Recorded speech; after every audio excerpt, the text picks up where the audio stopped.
விழுப்புரம் புதிய பஸ் நிலையம் அருகே உள்ள நகராட்சி திடலில் வன்னியர்களுக்கு 10.5% இடஒதுக்கீடு வழங்கக் கோரி ஆர்ப்பாட்டம் நடைபெற்றது. வன்னியர்களுக்கு 10.5% இடஒதுக்கீடு வழங்க மறுப்பதாக குற்றம் சாட்டி திமுக அரசை கண்டித்து பாமக சார்பில் விழுப்புரம் நகராட்சி திடலில் ஆர்ப்பாட்டம் நடைபெற்றது. கட்சித் தலைவர் அன்புமணி எம்பி தலைமை தாங்கி திமுக அரசை கண்டித்து கோஷங்களை எழுப்பினார். வடக்கு மாவட்ட செயலர் சிவக்குமார் எம்எல்ஏ வரவேற்றார்.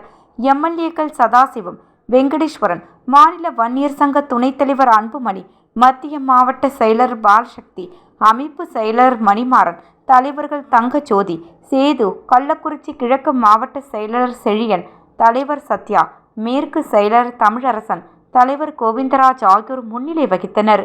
மாநில பொது செயலர் வடிவேல், ராவணன், வழக்கறிஞர் பாலு, தேர்தல் பணிக்குழு செயலர் ஜெயராமன், தலைவர் தாமரை கண்ணன், இணை பொது செயலர் வைத்தியரணி, இளைஞரணி செயலர் கங்காதரன், அமைப்பு தலைவர் திருமாவளவன், செயலர் தர்மா ஆகியோர் கண்டன உரையாற்றினர்.